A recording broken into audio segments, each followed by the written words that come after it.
শিবং শান্তি করিং ব্রহ্মাণিং ব্রহ্মণোপ্যাম সর্বলোকপুনতিঞ্চ প্রণামামি সদা শিবম মঙ্গলং শোভনং শুদ্ধং নিষ্কলং পরমঙ্গলম বিশ্বশ্বরিং বিশ্বমাতাং চণ্ডিকাং প্রণমামহম সর্বং দেবময়ীং দেবীং সর্বলোকভয়াপহম ব্রহ্মেশ বিষ্ণুনমিতং প্রণমামি সদা মাম বিন্ধস্তাং বিন্ধনীলং দিব্যস্থাননিবাসিনীং যোগিনীং যোগজননীং চণ্ডিকাং প্রণমামহম ঈশানমাতরং দেববিশ্বরী বিশ্বরপ্রিয়াং প্রণতস্মি সদা দুর্গা সংসারবাতারিণীং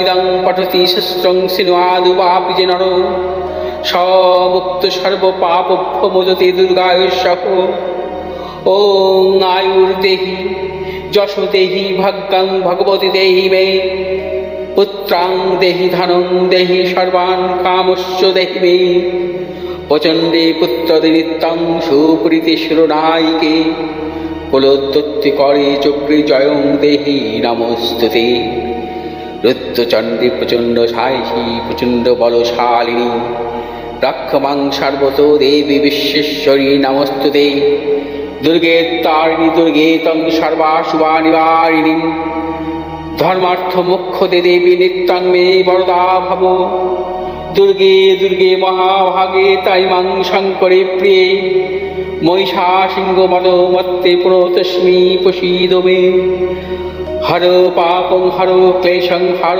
সুখং হরাকুপং হর রোগং হর ক্ষোভং হর মারি হরি প্রিয়ে। নমস্কার দর্শকবৃন্দ, আমি পণ্ডিত ভেগুরসি চাতক বলছি।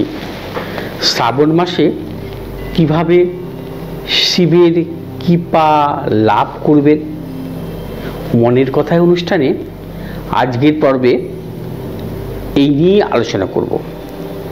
হিন্দু ধর্ম অনুসারে শ্রাবণ হলো শিবের মাস এবং শ্রাবণের সোমবার হলো পরমেশ্বর ভগবান শিবের প্রিয় বার। অধিকাংশ শৈব হিন্দুরা সোমবারে শিব প্রিয় ব্রত পালন করেন। শ্রাবণ মাসের প্রতি সোমবার শৈবদের কাছে অত্যন্ত গুরুত্বপূর্ণ। আবার শিব হলেন হিন্দু ধর্মাবলীদের অন্যতম এক দেবতা। সনাতন ধর্মের শাস্ত্রসমূহে তিনি পরম সত্তা রূপে ঘোষিত। শিব সৃষ্টি স্থিতি লয় রূপ তিন কারণের কারণ।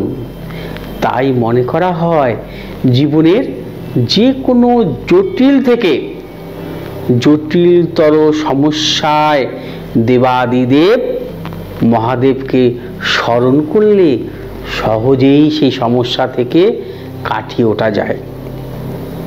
এই জন্যই শ্রাবণের প্রতি সোমবার মহাদেবকে তুষ্ট করতে মেনে চলতে হবে কিছু নিয়ম। আজকের মনের কথায় এই পর্বেই জেনে নেওয়া যাক সে শাস্ত্রীয় উপচারগুলি সম্পর্কে। সোমবার সকালে ঘুম থেকে উঠে স্নানের জলে কালো তিল দিয়ে স্নান সারুন। শাস্ত্রমতে কালো তিল দিয়ে স্নান করলে শরীর শুদ্ধ হয়। এরপর মন্দির বা বাড়িতে শিবলিঙ্গ থাকলে তা পুজো করার জন্য প্রস্তুতি নিন। শিবলিঙ্গ ভালো করে পরিষ্কার করে নিন। প্রথমে দুধ দিয়ে স্নান করাবেন। এরপর শিবলিঙ্গে মধু ও ঘি দিয়ে একসঙ্গে আবার ভালো করে শিবলিঙ্গ স্নান করান। এরপর গঙ্গা জল দিয়ে আবার স্নান করান। এরপর নিখুঁত বেলপাতা ফুল দিয়ে পুজো করুন। অপরাজিতা ফুল অবশ্যই রাখবেন। ধূপ ধুনো জেলে মহাদেবকে পুজো করবেন। ওম নমঃ শিবায় মন্ত্র উচ্চারণ করবেন। এরপর শিবলিঙ্গের উপর চন্দনের ফোঁটা দিন। বাতাসা ও মনের মতন ফল মিষ্টি দিয়ে পুজো সেরে ফেলুন। অবশ্যই যেদিন মহাদেবকে পুজো করবেন সেদিন নিরামিষ খাবেন। সকালে স্নান করে জলের মধ্যে দুধ ও কালো তিল দিন, সেই জল দিয়ে শিবের অভিষেক করুন। তামার পাত্রই ব্যবহার করা শ্রেয়। তামা ছাড়া অন্য কোনো ধাতুর পাত্র ব্যবহার করবেন না। মনে করা হয় চাঁপা ফুলের গন্ধ আশীর্বাদ ও শুভকামনা বয়ে আনে। মন ভালো করে দেওয়া গন্ধের চাঁপা ফুল শিবের পায়ে উৎসর্গ করা হয়। ঠিক যেমন ভক্তেরা তাদের সমগ্র সত্তা মহাদেবের পায়ে উৎসর্গ করেন। অভিষেক করার সময় ওং নমো ভগবতে রুদ্রায় মন্ত্রের জপ করুন।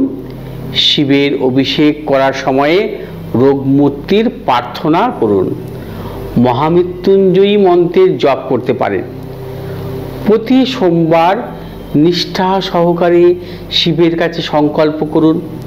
আপনার মনস্কামনা পূর্ণ হলে কাঁচা দুধে শিবের অভিষেক করুন। শ্রাবণ মাসে এই সকল পদ্ধতি অবলম্বন মহাদেবকে সন্তুষ্ট করুন আর কাটিয়ে উঠুন জীবনের জটিল থেকে জটিলতর সমস্যা।